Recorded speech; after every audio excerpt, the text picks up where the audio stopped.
Hello everyone, and welcome back to Monster Loves You, where we're going to pick up where we left off. We're in the adult stages of life now, and we have to make important decisions. So this is pretty much our, this is who we are. Like, these apparently don't really change anymore. But we can explore, or we can go talk politics. And I'm pretty sure you need a lot of respect to talk politics, so I was going to explore a little bit first. Let's go with the goat.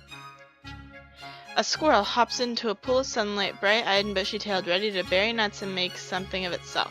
You drop on it from a branch, grab it, and twist its head off. A young wolf suddenly leaps in front of you, snaps the squirrel out of your claws, and runs off, laughing and barking.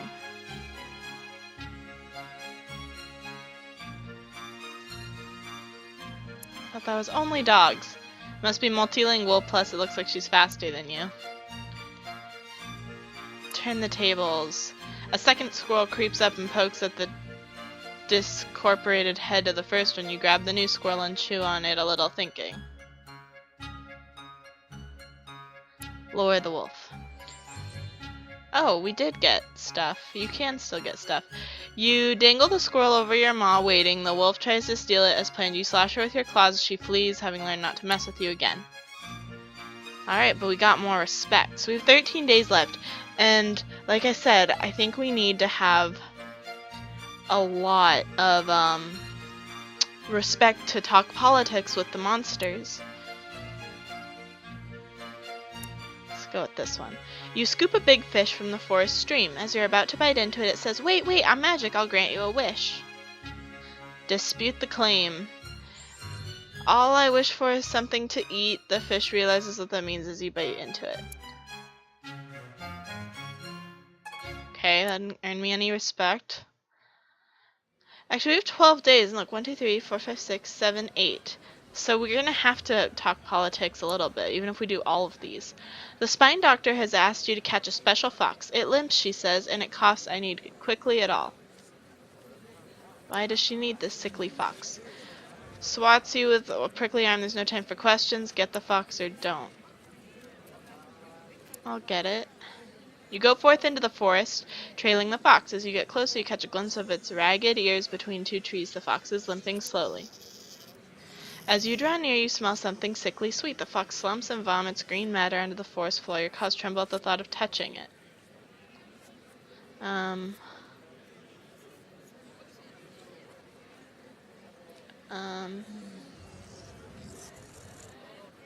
Wash your claws frequently. Oh, we got minus bravery.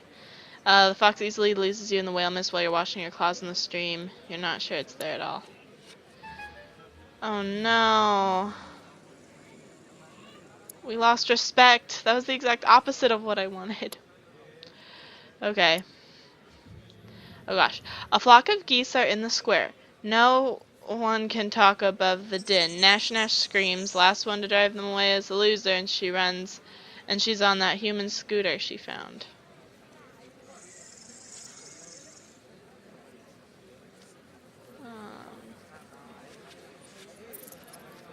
Hunt down a secret weapon of your own. You run to Hamrink's hovel and steal or borrow the fox's pelt he uses as a doormat. Plonking it on your head, you run towards the geese, growling and yipping. The geese swarm you. You can think of two good options. Think fast. You honk so loudly, the geese think you to be the boss goose and follow you to the nearest pond. Gnash-Nash accepts the loss and scoots off. Yay, okay, we got more respect. So I'm wondering if we should just do all of these before we talk politics, because we're still going to have like 4 days left to just talk with them. But of course, if we lose respect, you know, we may not be there at our best. You and Gobclaws come across an ant and a grasshopper, both locked in mortal combat. Each is biting at the other's back. Get involved in the buggy battle. As you reach the bugs, Gobclaws hold you back. Isn't there a legend about bugs and wheat? Maybe we should be careful. Will interfere. You shrug off Gobclaws and get back to what you were doing. Divide the wheat between them. Yes, 5 more respect. You make a pile for each insect. They stop fighting, take their share, glaring at each other the entire time. Gobclaw says at least you didn't squash them in the middle of their story. So we're at 20%. Let's politic. Oh, we have so many choices. Okay, so this is a type of adventure too. I see. Okay, that makes a lot more sense. We might want to be doing more of these then. Gobclaws and you are arguing about what to have for lunch. She got to pick last time. Suddenly, your favorite food flies down from the sky and perches within arm's reach. The magpie chirps. Have either of you seen a cornfield around here? Your stomach growls. Help the bird, because we're kind. Through gritted teeth and a sheen of sweat, you coolly tell the bird where to find a human cornfield. After it flies off, Gobclaws asks why you did that. Because I am kind. She nods at you. Sage thought someday I might need help, and that magpie could give it, but we still need to get a real meal. Okay, we're at 25% respect. That seems pretty good. We're doing well. This is a little puddle. Your neighbor, the elder monster Alalia, walks slowly in the direction of the brood cave. Alalia? She's one of your next door neighbors. She's much older than you, months and months, and has tough scales and eyes of several sizes. Watch her. As she passes down the road, some of the other elders nod to her. Then they go to her hovel and start smashing things. Find out what's going on. Greed Blitz stops tearing apart Elila's dining room. Ilalia? I don't know how to say that. I'm going to say it's Ilalia. And says she feels herself beginning to dissolve. She's going to release herself and become one with the slime in the spawning vat. What happens when monsters dissolve themselves? Monsters who get to a certain age either settle into their personality and shape forever, or they let themselves become one with the slime from which they came. Their personality can have effect on future generations of monsterlings. Greedblitz stops tearing apart Lelia's dining room table and says she feels herself beginning to dissolve. She's going to release herself, become one in the slime of the bonding vat. Go thank her for her contribution. You're gonna be remembered, Alalia, and we'll see a bit of you in every monsterling from now on. Alalia wipes a slimy tear from one of her smaller eyes and sniffs. Give her a hug? You hug Alalia. She squishes her body. Her body is already starting to break down and dissolve. She breaks away, smiles one last time, and walks quickly toward the brood cave. You'll never see her again. That's so sad. Oh, this is supposed to be a happy game. Ooh, let's go digging. You look over your garden. Most hovels have gardens. Many monsters don't care, but some like to show off their herbs, spices, and flowers. There are many rocks here. Even if you don't feel like planting things, it looks bad. These rocks ought to go. Start digging. All this work's a lot harder than you expected. You're not a natural digger like Molefoot or Shovel. There is a monster named Shovel. Yeah, Shovel. Not all monsters pick good names. Just be glad you're not one of them. Keep at it. You dig. It's hard and eventually you get better at it. Dig. When you're done, the garden looks much better. All the digging turned over the earth too is probably a good thing. 10 respect, yes. The spine doctor out for a stroll stops to compliment your work ethic.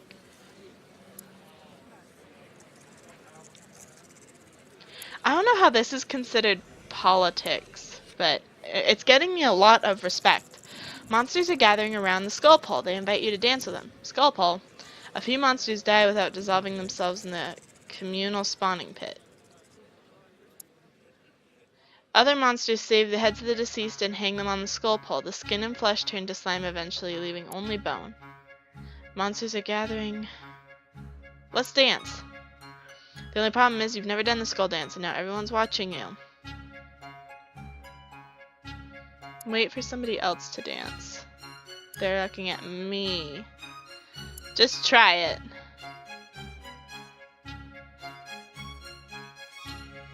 Show some respect.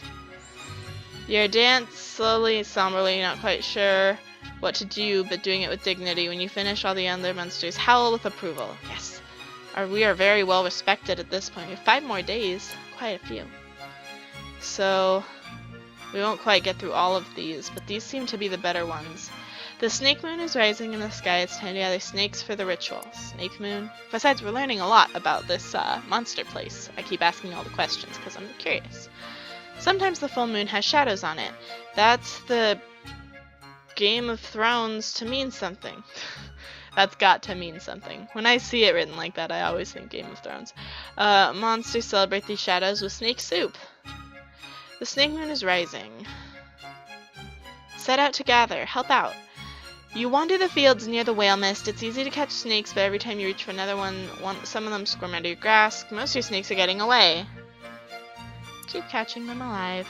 Everyone claps when you are with 3 living snakes hanging from you by their fangs. The venom hardly stings at all. The snakes are added to the cauldron along with a mass of other snakes, some writhing, others lying still. Join the circle as the ritual begins.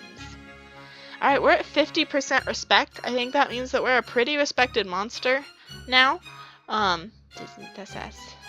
I think. So, let's keep going. You find blots hitting a dented alarm clock. Why have bells that don't ring? Is this some kind of riddle? Before you can answer, he throws the clock over his shoulder and glowers at it. Try to fix it. You pick up the clock and examine it with care. It's so complicated, more complicated than anything a monster has ever made. And that includes monsterlings, wheels and cogs and gears and levers and slides and all kinds of things. Even though it's so complicated that you might get your claws caught inside of it, or you could get a spring in the eye or accidentally hurt blots, or hurt blots on purpose for that matter. Yeah, let's do it. You turn the key around, it makes a clicking sound, then the bells go ding. Not bad. It's getting harder to turn, though. That means you're winding it too much. Stop while you're ahead. The clock ticks and talks and ticks, and you're pretty sure it's actually keeping time. If only you knew what the little arms and hands meant. In any case, Blotz goes around showing everyone how you fixed his artifact. Yes! We're doing well, guys. Alright. The fast sloth is tearing roofs off hovels. Elders and larger adults charge at it, but it beats them back with its deceptively slow arms. Get closer and look at the action. You watch from the shadows. The sloth leaps from roof to roof. It's a huge, demented monkey. It rips loose a big piece of corrugated metal. Attack it. The sloth hardly seems to notice your move. Slaps you with a set of claws as big as your entire body. When you wake, the sloth is gone. They thank me for helping. Yeah, see, I felt like you can't run away and hide when people are in danger. That's not going to win you respect. And I think this is the most important part of the game right now, is getting respect. Alright. You sit with Gnash-Nash and Gobclaws on a tattered red blanket eating cookies and talking about artifacts. I already know what this is. Human-made objects. Many monsters collect them. All the garbage cans in Omen were collected from one human bus stop. Some artifacts are interesting, some are dangerous. Alright, so we'll continue discussing. I really like artifacts. I want a nice big collection, but it seems like I can never find any good ones. You and Gnash-Nash exchange glances. Gnash-Nash runs a claw along the handlebars of her little scooter. You both know some good spots. Tell her about them. Why on earth would you kick me? That'll be less stuff for us. I don't care if you have less stuff, but if I do, you're in big trouble. She pokes you with her claws to make her point. Tell her anyway. Gobclaws clicks her pincers happily as she does a little dance of thanks. She scuttles off the woods to check out the places you've described. Gnash-Nash makes good on her promise of big trouble in the form of a thorough drubbing. You crawl back home exhausted and bleeding. Aw, no respect for that one. I was nice. All of Omen is abuzz. Elders glare angrily at everyone and then look back at the broken sign at the town gate. You look down at a little piece of the sign you're holding and blush. What did you do again? Coming back from a hunt, you were so full of high spirits you jumped and slapped the sign. You slapped a little too hard with your claws. Blisstree spots the bit of sign that you're holding. Hey, don't tell anyone you broke it. It'll get fixed. This'll blow over. It's just a no wind that blows nobody any good. Bygones will be bygones. Blisstree is often accused of things she knows everything. This includes human cliches, all of them. Blisstree says, I can take care of this. Look, I took a bit of the sign too. I can slip some into Virok's hair when he isn't looking. No one ever believes him since he's always lying and stealing things. No, be honest. Oh, we lost respect. All the gathered elders scowl at you. They take turns chewing you out, which for monsters is more a literal expression than you might expect. Ragged and bloody, you creep back to your hovel to heal. You take solace in the fact that your honor is intact. You messed up and you told the truth. Everyone will remember that. But we lost respect. We have 1 day left, so I guess this is it. It's the scream along, sing along. Everyone's screaming, loudest monster wins. Might as well participate. You're totally gonna break some windows and eardrums, but why are all these monsterlings here? Your singing has been known to hurt little ears. Belt it out, you gotta win. You sing about lost and secret love and a plate with no pancakes on it. Your song is sad and strong, but the other monsters sense you're holding back. The monsterlings, on the other hand, are terrified. Rein it in. Windows crack, your eardrums perforate, and monsterlings flee. Later you find out that they heard your screams and snack miles and miles away, so that wasn't so bad. We have 0 days left. You're growing old, my friend. Your body is very soft and you drip slime everywhere you go. It's getting hard to leave your hovel. See the spine doctor. The doctor tells you that your time is almost up. You'll soon reach the end of adulthood, and you will either ascend to elder status or dissolve to slime. What happens to monsters who dissolve? They melt in the spawning vat where their memories will nourish the minds of new generations of morsels. What happens to monsters who ascend? Those who manage to ascend become elders and live on to steer the fate of monster kind. Can you do anything to stop the process? There's a treatment that might prevent your dissolution. The treatment involves an extract taken from the tentacle ferns that grow in the whale mist. We can get a fern. Following the spine doctor's directions, you enter the whale mist and search a tentacle fern. They're common in these woods. You wade through a thicket of sticky green coils, letting them brush against your hide until one latches firmly in place. That means it's ripe. You snipe the fern with your claws. What's that sound? It's a little monsterling trying not to be noticed. Stop for a while and talk. Little monsterling asks, why are you dripping so much slime? You look behind you and see a trail of goopy fluids. Explain. The young monster seems terrified at the thought of dissolving. She says, it's not fair. Animals live much longer than we do, and humans longer still. Tell her it's natural and there is nothing to fear. You remind her that this is the cycle of life and it has always been this way. We carry in us the remnants of thousands of monsters who came and went before us. She seems reassured. Explain about ascendance. You point back towards Omen, and it's not over for everyone. If the other monsters respect you enough, you can live on as an elder, to share your wisdom directly and help care for the monsterlings. She says I'd like to do that. Is that what you're gonna do?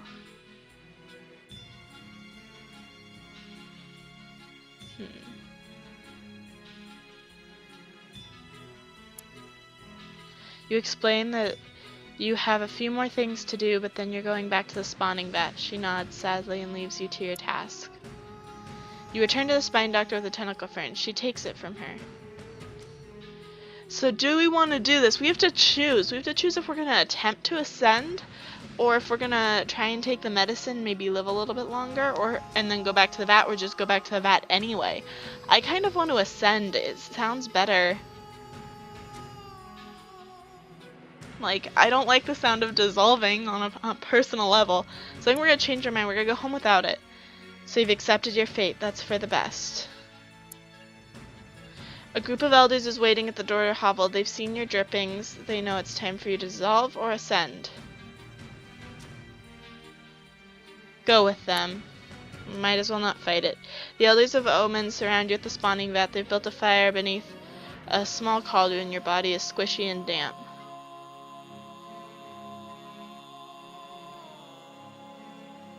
Let's examine the cauldron. The rusty cauldron smells like electrical fluid and herbs from the whale mist. It's empty now, but will soon hold blood and slime from many monsters. So I think we should try to ascend. I mean, we have 64% respect. I know it's not super duper high, but it's pretty high. Let's try to ascend. A masked elder comes forward. She says, it's time to decide. All of the elders growl and snarl. The masked elder claws herself. 3 drops of liquid spatter against the hot bottom of the empty cauldron. Thick vapor rises into the air. Let's listen. The masked elder asks, who has already decided the fate of this monster? A few of the elders approach the cauldron and add fluid to the collection. The liquid begins to bubble. The masked elder has placed 5 flat stones on the ground before you. She says, "Choose one. Chance will guide your claw." Look at the stones. Each stone is stained with old blood and polished by the touch of many a paw. You can't tell one stone from the others. Pick a stone that looks good. The other side of the stone is etched with a crude glyph. It shows one monster kneeling beside another injured monster. The monster asks, "We will test your kindness." Be tested. A huge elder carries another monster close to the cauldron. The other monster is half melted and hard to recognize. It's Gnash-Nash, or what's left of her. She's begun to dissolve like you, and her condition is far advanced. The masked elder says, "We have decided that Gnash-Nash is too violent. There is a place for pure ferocity in our world, but it must be tempered with other qualities. Regard your own soft claws. See her eyes? She still sees with a pure rage. Perhaps you can calm her before the end. Console the dying Gnash-Nash." Gnash-Nash growls and lashes at you. Your claws might be weak, but hers are only part of her that are still strong. You bleed. Speak soothing words. Oh my gosh, we just rolled dice. I think this might be Dungeons and Dragons. You lean close, wincing slightly as she draws a new line of red on your hide and hold her tight. She finally ceases her struggles. The huge elder picks up the now unresisting Gnash-Nash and gently releases her into the spawning vat, and she's gone. The other side of the stone is etched with a crude glyph. It shows a monster facing down a human. "We will test your bravery." Oh no, I don't think I have good bravery. Oh gosh. The elder adds sticks and dry leaves to the fire until it grows huge and hot. They remove the cauldron and retreat before the roaring flames, one by one, until only you remain. Can I look at what my bravery was? I don't remember if it was high. I think my honesty is my lowest. Like, yeah, it's pretty high. It's hot, very hot. Your body begins to pull away on its own. You gather your will and remain in place. Your excess slime begins to dry out and crack. But as the fire dies down, you're still here. Several monsters howl their approval and step forward, adding more fluids to the iron cauldron.